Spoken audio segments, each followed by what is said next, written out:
ನಮಸ್ಕಾರ, ಹೇಗಿದ್ದೀರಾ? ನೀವೆಲ್ಲ ಚೆನ್ನಾಗಿದ್ದೀರಾ ಅನ್ಕೊಂಡಿರುವೆ. ಈ ನೆಲದ ಗತ ಸಾಂಸ್ಕೃತಿಕ ಇತಿಹಾಸವನ್ನು ತಿಳಿದುಕೊಳ್ಳಲು ಈ ಒಂದು ಜನ್ಮ ಸಾಕಾಗುವುದಿಲ್ಲ. ಏಕೆಂದರೆ ಒಂದು ಹೆಜ್ಜೆ ಅಡಿ ಮುಂದೆ ಇಟ್ಟರೆ, ಒಂದು ಹೆಜ್ಜೆ ಅಡಿ ಹಿಂದೆ ಇಟ್ಟರೆ ನಮಗೆ ತೆರೆದುಕೊಳ್ಳುವುದು ಇತಿಹಾಸದ ಸಂಪತ್ಭರಿತ ಮಜಲುಗಳು. ಎಷ್ಟು ನೋಡಿದರೂ ಮುಗಿಯದ ಈ ಬಂಧ. ಅದೇನೇ ಇರಲಿ, ನಮ್ಮ ಟ್ರಾವೆಲ್ ಭಾಗದ ಮತ್ತೊಂದು ಜಿಲ್ಲೆಗೆ ನಿಮ್ಮನ್ನು ಕರೆದುಕೊಂಡು ಬಂದಿದ್ದೀನಿ ಕಣ್ರಿ. ಒಂದು ಸಮಯದಲ್ಲಿ ಗುಲ್ಬರ್ಗದ ತಾಲೂಕು ಕೇಂದ್ರ, ಈ ನಗರವನ್ನು ಗಿರಿಗಳ ಜಿಲ್ಲೆ ಎಂದು ಕರೆಯಲಾಗುತ್ತದೆ. ಅತಿ ಹೆಚ್ಚು ತೊಗರಿ ಜೋಳ ಬೆಳೆಯುವುದರಿಂದ ಇದನ್ನು ದಾಲ್ ಬೌಲ್ ಎಂದು ಕರೆಯಲಾಗುತ್ತದೆ. ಕರ್ನಾಟಕದ ಬೆಂಗಳೂರಿನ ನಗರದ ನಂತರ ಎರಡನೇ ಚಿಕ್ಕ ಜಿಲ್ಲೆ. ಯಾದವರು ಆಳ್ವಿಕೆ ಮಾಡ್ತಕ್ಕಂಥ ಈ ಪ್ರದೇಶವನ್ನು, ಈ ನಗರಕ್ಕೆ ಯಾದಗಿರಿ ಎಂದು ನಾವು ಕರೆಯಲಾಗುತ್ತದೆ.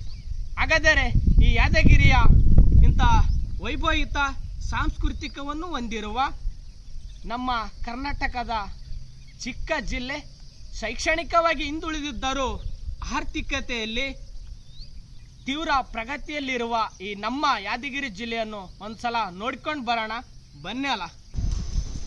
ಮೈಲಾರ ಲಿಂಗೇಶ್ವರ, ಮೈಲಾಪುರ ಹಾಲುಮತದ ಬಹುತೇಕ ಮನೆಗಳ ಮನೆ ದೇವರು.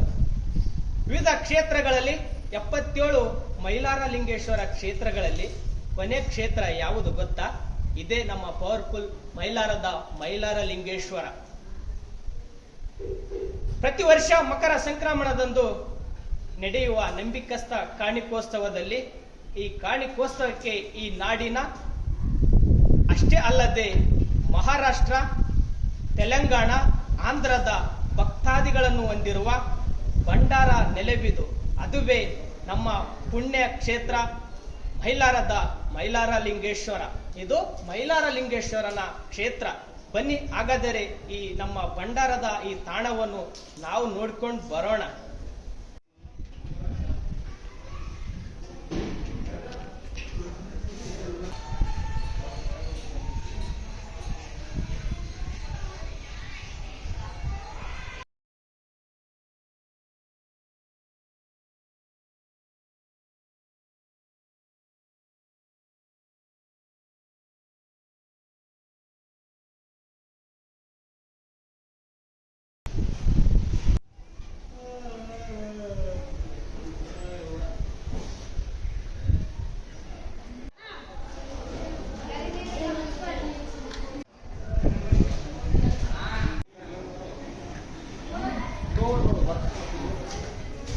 ಇಲ್ಲಿ ಕಾಣ್ತಾ ಇದೆಯಲ್ಲ ಹೊನ್ನೆಕೆರೆ.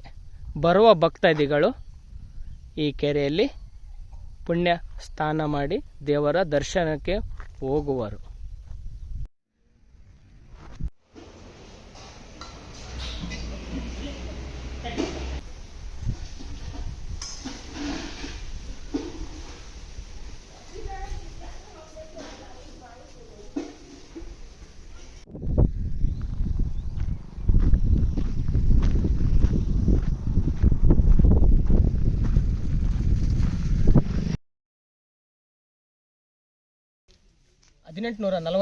ಆ ಸಮಯದಲ್ಲಿ ಬ್ರಿಟಿಷರ ಆಳ್ವಿಕೆ ಸಂದರ್ಭದಲ್ಲಿ ಹೈದರಾಬಾದಿನ ನಿಜಾಮನಾದ ಫಿಲಿಪ್ ಮೇಡಿಸ್ ಟೇಲರ್ ಅವರು ಈ ಸುರಪುರ ಸಂಸ್ಥಾನಕ್ಕೆ ರಾಜಕೀಯ ಏಜೆಂಟ್ ಆಗಿ ನೇಮಿಸಲಾಗುತ್ತದೆ. ಆ ಸಂದರ್ಭದಲ್ಲಿ ನಮ್ಮ ಸುರಪುರ ಮಹಾ ಸಂಸ್ಥಾನದ ರಾಜ ವೆಂಕಟಪ್ಪ ನಾಯಕನವರು ಅಧಿಕಾರಕ್ಕೆ ಕೂಡಿಸಿ ಅವರು ರಾಜಕೀಯ ಏಜೆಂಟ್ ಆಗಿ ಕಾರ್ಯನಿರ್ವಹಿಸಿದ್ದು. ಕವಿ ಬರಹಗಾರರಾದಂಥ ಫಿಲಿಪ್ ಟೇಲರ್ ಅವರು ಅವರಿಗಾಗಿ ಆಗಿನ ಸರ್ಕಾರವು ಈ ಬಂಗ್ಲೆಯನ್ನು ನಿರ್ಮಾಣ ಮಾಡ್ತಾರೆ. ಇದು ಅತ್ಯಾಧುನಿಕ ತಂತ್ರಜ್ಞಾನವನ್ನು ಒಳಗೊಂಡಿದ್ದು, ಅಲ್ಲಿ ಒಳಗಡೆ ನಾವು ಡೋರನ್ನು ಓಪನ್ ಮಾಡಿದರೆ ಅಲ್ಲಿರುವ ಸುತ್ತಲೂ ಡೋರ್ಗಳು ಓಪನ್ ಆಗುತ್ತವೆ. ಅಂಥ ತಂತ್ರಜ್ಞಾನ ಇರುವಂಥ ಈ ಬಂಗಲೆ ಸುರಪುರಿನ, ಅಂದರೆ ನಮ್ಮ ಸರ್ಕಾರ ಹಾಸ್ಪಿಟಲ್ ನೀರಲ್ಲಿರತಕ್ಕಂಥ ಟೇಲರ್ ಬಂಗಲೆ.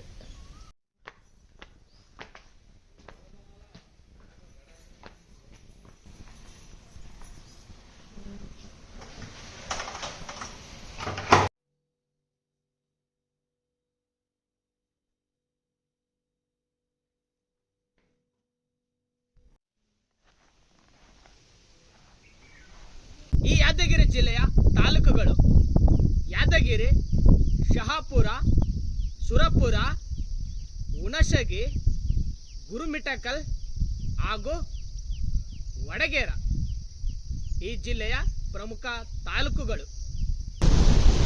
ನಾರಾಯಣಪುರ ಯಾದಗಿರಿ ಜಿಲ್ಲೆಯ ಸುರಪುರ ತಾಲೂಕಿನಲ್ಲಿ ಬರ್ತಕ್ಕಂಥ ಒಂದು ಊರು. ಅಲ್ಲಿ ಹರಿತಕ್ಕಂಥ ಕೃಷ್ಣಾ ನದಿ.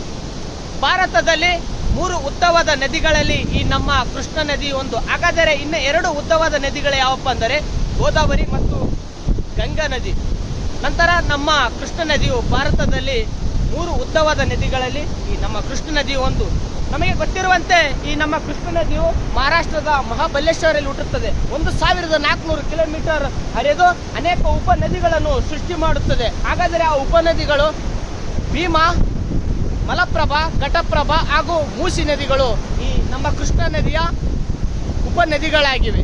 ಇದು ನಮ್ಮ ಕೃಷ್ಣಾ ನದಿಯ ಜಲಧಾರೆ.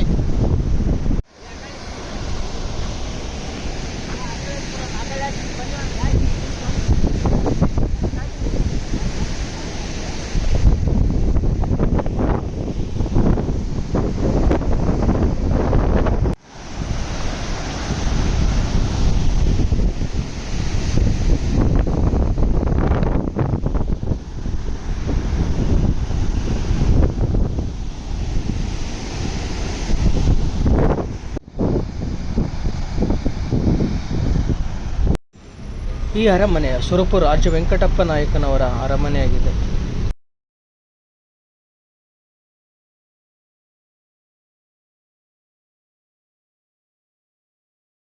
ಯಾದಗಿರಿ ಜಿಲ್ಲೆಯ ಇತಿಹಾಸ 10-12ನೇ ಶತಮಾನದಲ್ಲಿ ಪಶ್ಚಿಮ ಚಾಲುಕ್ಯರ ಆಡಳಿತಕ್ಕೆ ಒಳಪಟ್ಟಂತ ಜಿಲ್ಲೆ. ಮಧ್ಯಕಾಲೀನ ಆಡಳಿತಕ್ಕೆ ಯಾದವರು ಗಿರಿಗಳ ಮೇಲೆ ಆಡಳಿತವನ್ನು ನಡೆಸುತ್ತಿದ್ದರು.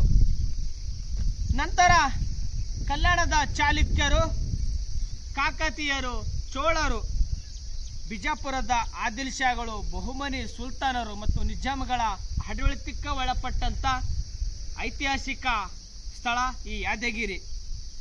ನಮಗೆ ಸ್ವಾತಂತ್ರ್ಯದ ಸಮಯದಲ್ಲಿ ಬ್ರಿಟಿಷರ ವಿರುದ್ಧ ಹೋರಾಡಿದ ಧೀಮಂತ ಈ ನಾಡಿನ ವೀರ ರಾಜ ವೆಂಕಟಪ್ಪ ನಾಯಕರು ಬ್ರಿಟಿಷರ ವಿರುದ್ಧ ಹೋರಾಡಿ ಇಲ್ಲಿನ ಅನೇಕ ಕೋಟೆಗಳನ್ನು ನಿರ್ಮಿಸಿದ್ದರು. ಕೋಟೆ, ಯಾದಗಿರಿಯ ಕೋಟೆ. ನನ್ನ ಅಪೋಸಿಟ್ ಕಾಣ್ತಕ್ಕಂಥದ್ದು ಯಾದಗಿರಿ ನಗರ. ಇದು ಕೋಟೆಯ ಮೇಲಿಂದ ಯಾದಗಿರಿಯ ನಗರ.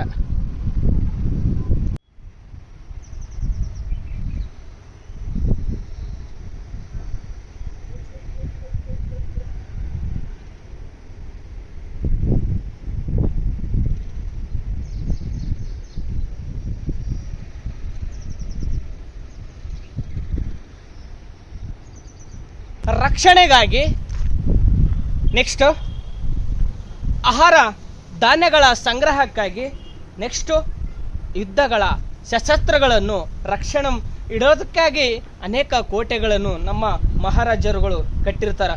ಅಂಥದ್ರಲ್ಲಿ ನಮ್ಮ ಯಾದಗಿರಿಯ ಕೋಟೆ ಕರ್ನಾಟಕದಲ್ಲಿ ಅತಿ ದೊಡ್ಡ ಕೋಟೆಗಳಲ್ಲಿ ನಮ್ಮ ಯಾದಗಿರಿ ಕೋಟೆಯು ಒಂದು.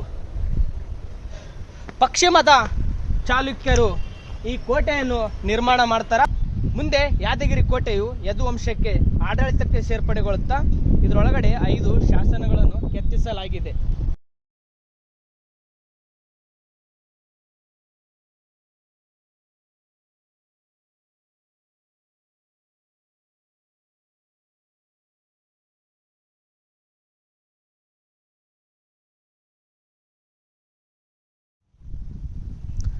ಹತ್ತೊಂಬತ್ತು 1930ರಲ್ಲಿ ಗುಲಾಂ ಯಜ್ಞಾನಿ ಎಂಬ ವ್ಯಕ್ತಿಯು ಈ ಕೋಟೆಯನ್ನು ಸಮೀಕ್ಷೆ ಮಾಡಿದನು. ಸುರಪುರದ ವೇಣುಗೋಪಾಲ ಸ್ವಾಮಿ, ಅಯ್ಯೋ ಏನಪ್ಪ ಈ ಸಣ್ಣ ದೇವಸ್ಥಾನ ಐತೆ ಇಲ್ಲ ನೀವು ಅನ್ಕೋಬಹುದು. ಆದರೆ ಈ ದೇವಸ್ಥಾನವು ಐತಿಹ್ಯವಿದೆ, ಇತಿಹಾಸವಿದೆ. ಕರ್ನಾಟಕದಲ್ಲಿ ಅನೇಕ ಮಹಾ ಸಂಸ್ಥಾನಗಳು ಆಳ್ವಿಕೆ ಮಾಡಿದವು. ಅದರಲ್ಲಿ ಬೆಳಗಾವಿಯ ಕಿತ್ತೂರು ರಾಣಿ ಚೆನ್ನಮ್ಮ ಹಾಗೂ ನಮ್ಮ ಗಜೇಂದ್ರಗಡದ ಗೋರ್ಪಡೆ ವಂಶ, ಹಾಗೆ ನಮ್ಮ ಭಾಗದಲ್ಲಿ ಕಲ್ಯಾಣ ಕರ್ನಾಟಕದಲ್ಲಿ ಒಂದು ಮಹಾ ಸಂಸ್ಥಾನವು ಆಳ್ವಿಕೆ ಮಾಡಿತು. ಅದುವೇ ಸುರಪುರ ಮಹಾ ಸಂಸ್ಥಾನ. ಆ ಸಂಸ್ಥಾನದ ಆರಾಧ್ಯ ದೈವ ಮತ್ತು ಆ ಸಂಸ್ಥಾನದ ಮನೆ ದೇವರು ಯಾವುದಪ್ಪ ಅಂದರೆ ಸುರಪುರದಲ್ಲಿ ಇರತಕ್ಕಂಥ ವೇಣುಗೋಪಾಲ ಸ್ವಾಮಿ ದೇವಸ್ಥಾನ. ಹಾಗಾದರೆ ಈ ದೇವಸ್ಥಾನವು ಯಾವ ಸ್ವರೂಪವಿದೆಯಪ್ಪ ಅಂದರೆ ಆಂಧ್ರ ಪ್ರದೇಶದ ಚಿತ್ತೂರು ಜಿಲ್ಲೆಯ ತಿರುಪತಿ ತಿರುಮಲನ ಸಾಕ್ಷಾತ್ ಪ್ರತಿರೂಪವೇ ಈ ವೇಣುಗೋಪಾಲ ಸ್ವಾಮಿ ದೇವಸ್ಥಾನ. ಪ್ರತಿ ವರ್ಷ ಇಲ್ಲಿ ಪ್ರಸಿದ್ಧವಾದ ಓಕಳಿ ಹಬ್ಬವು ನಾವು ಕರ್ನಾಟಕದಲ್ಲಿ ಆ ಹಬ್ಬ ಪ್ರಮುಖ ಮಹತ್ವ ಸ್ಥಾನ ಕೊಟ್ಟಿರೋದು ಈ ನಮ್ಮ ಸುರಪುರದಲ್ಲಿ ನಡೀತಕ್ಕಂಥ ಓಕಳಿಯ ಹಬ್ಬವು ಈ ಸ್ಥಳದಲ್ಲಿ ನಡೀತದೆ.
ಯಾದಗಿರಿ ಜಿಲ್ಲೆಯ ಆರ್ಥಿಕತೆ ತೀರಾ ಹಿಂದುಳಿದ ಪ್ರದೇಶವಾಗಿದ್ದರೂ ಜವಳಿ, ಸಿಮೆಂಟ್, ಚರ್ಮ, ರಾಸಾಯನಿಕ ಕ್ಷೇತ್ರಗಳಲ್ಲಿ ಪ್ರಗತಿಯನ್ನು ಸಾಧಿಸುತ್ತಿದೆ.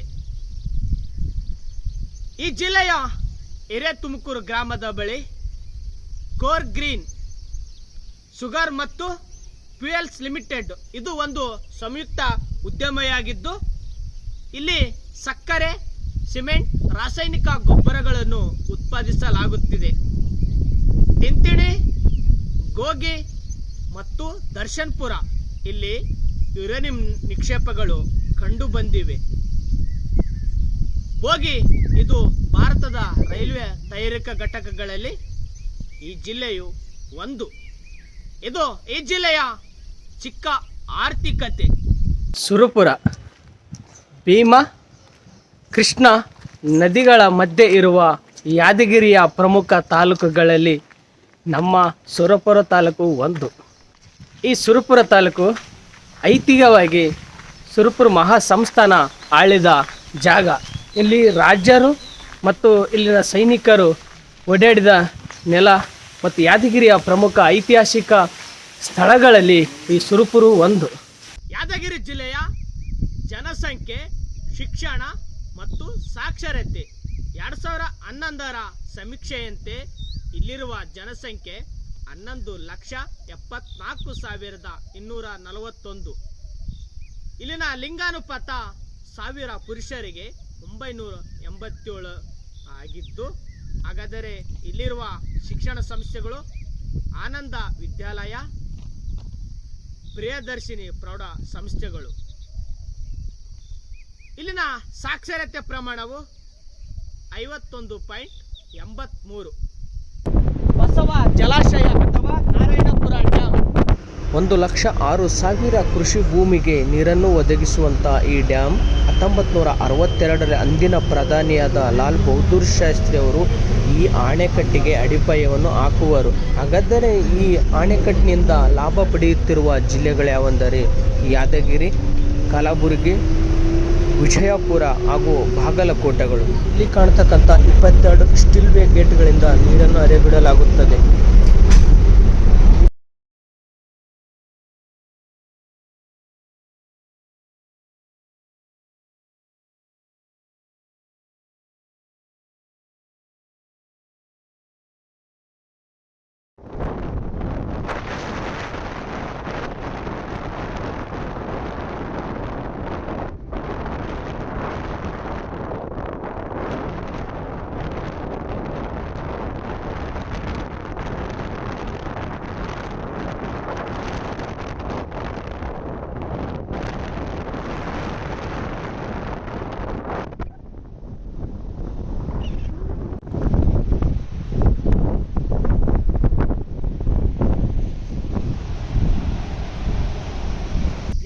ಜಿಲ್ಲೆಯ ಭೌಗೋಳಿಕತೆ. ಮಳೆಯಾಶ್ರಿತ ಪ್ರದೇಶವಾಗಿರುವ ಯಾದಗಿರಿ ಜಿಲ್ಲೆಯು ಕೃಷ್ಣ, ದೋಣಿ, ಭೀಮಾ ನದಿಗಳು ಈ ಜಿಲ್ಲೆಯಲ್ಲಿ ಹರಿಯುತ್ತವೆ.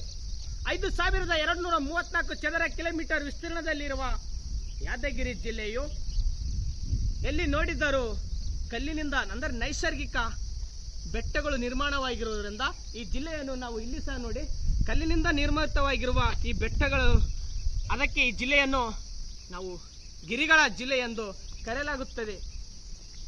ಸಿಮೆಂಟ್ಗೆ ಉತ್ಪಾದನೆಗೆ ಬೇಕಾದಂಥ ಮಳಖೇಡ ಇಲ್ಲಿ ದೊರೆಯುತ್ತವೆ. ಹಾಗೂ ಈ ಜಿಲ್ಲೆಯು ರಾಯಚೂರು, ಬಿಜಾಪುರ, ಕಲಬುರಗಿ, ತೆಲಂಗಾಣದ ಮಕ್ತಲ್ ಈ ಪ್ರದೇಶದೊಂದಿಗೆ ಗಡಿಯನ್ನು ಹಂಚಿಕೊಂಡಿದೆ. ಈ ಜಿಲ್ಲೆಯ ಚಿಕ್ಕ ಭೌಗೋಳಿಕತೆ. ನಮ್ಮೂರವರು ರಾಯಚೂರು ಮತ್ತು ಯಾದಗಿರಿ ಅವರು ಯಾಕೆ ಬೆಂಗಳೂರಿಗೆ ದುಡಿಯಕ್ಕೆ ಬರ್ತಾರಂದ್ರೆ, ಮಳೆ ಇದ್ದಾಗ ಬೆಳೆ ಇರಲ್ಲ, ಬೆಳೆ ಇದ್ದಾಗ ಮಳೆ ಇರಲ್ಲ. ಮಳೆ ಇಲ್ಲದ ಕಾರಣ ನಮ್ಗೆ ಹೈದರಾಬಾದು, ಬೆಂಗಳೂರಿಗೆ ಅತಿ ಹೆಚ್ಚು ನಮ್ಮ ಕಡೆ ಭಾಗದವರು ದುಡಿಯಕ್ಕೆ ಬರಲ್ಲ. ಕಾರಣ ಇದು ಒಂದೇ, ಏನು ಭೂಮಿ ನೋಡಿದ್ರೆ ಸಿಕ್ಕಾಪಟ್ಟೆ ಇರುತ್ತೆ, ದುಡಿಯುವ ಕೈಗಳಿದಾವ, ಶ್ರಮಜೀವಿಗಳು. ದಕ್ಷಿಣ ಕರ್ನಾಟಕದವ್ರಕ್ಕಿಂತ ನಮ್ಮ ಉತ್ತರ ಕರ್ನಾಟಕದವರು ಹೆಚ್ಚು ಶ್ರಮ ಪಡ್ತಾರೆ, ನಮಗೆಲ್ಲ ಗೊತ್ತಿರೋ ವಿಷಯ. ಆದರೆ ಇಲ್ಲಿನ ಭೂಮಿಗಳು ಫಲವತ್ತಾದವ, ನೀರಿನ ವ್ಯವಸ್ಥೆ ಇಲ್ಲ. ಮಳೆ ಬರಲ್ಲ ಅಂದ್ರೂ ನೀರಿನ ವ್ಯವಸ್ಥೆ ಇದ್ದರೆ ಸಮೃದ್ಧವಾದ ಬೆಳೆಗಳನ್ನು ನಮ್ಮ ಉತ್ತರ ಕರ್ನಾಟಕದವರು ಬೆಳಿತಾರೆ ಕಣ್ರಿ. ಆದರೆ ನಾವು ಇಲ್ಲಿ ಮಳೆ ಇಲ್ಲದ ಇರುವ ಬೆಳೆಗಳನ್ನು ಅದಕ್ಕೆ ತಕ್ಕನಾದ ಬೆಲೆ ಇಲ್ಲದೆ ನಾವು ಬೆಂಗಳೂರು, ಹೈದರಾಬಾದು, ಮುಂಬೈನಂಥ ನಗರಗಳಿಗೆ ದುಡಿಯಲು ಮುಖ್ಯ ಕಾರಣ ಏನಪ್ಪ ಅಂದರೆ ನೀರಿನ ವ್ಯವಸ್ಥೆ ಇಲ್ಲದ ಅಷ್ಟೇ ಒಂದೇ ಕಾರಣ. ಹುಳನ ಏನದು ಏನು ನಿಮ್ಗೆ ಗೊತ್ತು ನೋಡ್ರಿ. ಈಗೆಲ್ಲ ಬೆಳೆದು ಬೆಳೆಗಳಿಗೆ ಹುಳ ಈ ಥರ ತಿಂತ ಇದಾವೆ ಎಲ್ಲ ಮಾಡಕ್ ಕುಂತ ನೋಡ್ರಿ. ಎಲ್ಲ ಮಸ್ತ್ ಮೆಳಿಕೆ ಹೊಡೆದಿದ್ದಾವ. ಆ ಮೆಳಿಕೆ ಆ ಮಳಿಕೆ ಹೊಡೆದದಕ್ಕೆ ಹುಳ ಹಚ್ಚೋದು ಚಲೋ. ಅದೇ ನಮ್ಮ ಹಳ್ಳಿ ಕಡೆಗಿನೇ ಅನ್ಸ್ಲಿರ್ತದ್ರಿ. ಹೆಚ್ಚಿವಾಗಿ ಏನ್ ಮಾಡ್ತಾರೆ ಗೊತ್ತ, ಜನಗಳು ಬೇಸ್ ಬೆಳೆ ಬರ್ಲಿ ಅಂದು ರಾಸಾಯನಿಕ ಗೊಬ್ಬರ ತಂದು ಭೂಮಿಗಳು ಮಣ್ಣೆಲ್ಲ ಹಾಳು ಮಾಡಿಬಿಟ್ಟಾರ. ಇಲ್ರಿ ನಮ್ದು ಒಬ್ಬೊಬ್ಬ 12 ಗಾಡಿ ಆಗ್ಯಾರ ಗೊಬ್ಬರ ರಾಸಾಯನಿಕ. ಅವ್ರದ್ದು ಹೆಂಗದ ಬೆಳೆ ಹುಳ ಇದಾವನ ಅವ್ರಿಗೆ? ಎಲ್ಲ ಕಡೆ ಹಿಂಗೆ ಬರಕ್ ಕುಂತಾರ್ರಿ. ಒಟ್ಟ ಗೊಬ್ಬರ ಹಾಕಿದ ಹೊಲ್ದಾಗ ಅವ್ರನ್ರಿ ಇದೇ ಬೆಳೆಗ ಇಲ್ಲಿ ಹೆಂಗ ಅದೇ ಟೈಪ್ ಆಗ್ಯಾವ ನೋಡ್ರಿ. ಈ ಟೈಪ್ ಆಗ್ಯಾವ ನೋಡ್ರಿ. ನೋಡ್ಕೆ ಬಂದ್ರಿ ನೀವು ಅಲ್ಲಿಂದಲ್ಲಿ ಆ ಥರ ತಿಂದ್ಬಿಟ್ಟಾವಲ್ಲ ಎಲೆಗಳು. ಈ ಥರಗಳು ತಿಂದ್ಬಿಟ್ಟು ಹೆಸರಿನ ಐತ್ರಿ ತೊಗರಿ ನಾಳೆ ತೊಗರಿಗೆ ಏನಾಗ್ತದ ಗೊತ್ತಾಗಿಲ್ರಿ ಎಫೆಕ್ಟ್. ಯಾದಗಿರಿ ಜಿಲ್ಲೆಯ ಸಾರಿಗೆ RTO ರಿಜಿಸ್ಟರ್ ಸಂಖ್ಯೆ 33 ಈ ಜಿಲ್ಲೆಯದ್ದಾಗಿದೆ. ರಾಷ್ಟ್ರೀಯ ಹೆದ್ದಾರಿಯಾದ 15 ವಿಜಯಪುರ ಮತ್ತು ಹೈದರಾಬಾದ್ಗೆ ಸಂಪರ್ಕವನ್ನು ಕಲ್ಪಿಸುತ್ತದೆ. ಆ 15 ರಾಷ್ಟ್ರೀಯ ಹೆದ್ದಾರಿಯು ನಮ್ಮ ಯಾದಗಿರಿ ಜಿಲ್ಲೆಯ ಮೂಲಕ ಹಾದು ಹೋಗುತ್ತದೆ. ಬ್ರಾಡ್ಗೇಜ್ ರೈಲು ವ್ಯವಸ್ಥೆಯನ್ನು ಹೊಂದಿರುವ ಯಾದಗಿರಿ ಜಿಲ್ಲೆಯು ಬೆಂಗಳೂರಿಗೆ, ಅವಳಿ ನಗರವಾದ ಧಾರವಾಡಕ್ಕೆ, ಬೆಳಗಾವಿ, ರಾಯಚೂರು ಮುಂತಾದ ನಗರಗಳಿಗೆ ನಮ್ಮ ಕಲ್ಯಾಣ ಕರ್ನಾಟಕದ ಸಾರಿಗೆ ವ್ಯವಸ್ಥೆಯು ಸೌಲಭ್ಯವನ್ನು ಒಳಗೊಂಡಿರುವ. ಇಲ್ಲಿಗೆ ಈ ವಿಡಿಯೋ ಮುಕ್ತಾಯಗೊಳಿಸೋಣ. ಸಿಗೋಣ ನೆಕ್ಸ್ಟ್ ವಿಡಿಯೋದಲ್ಲಿ.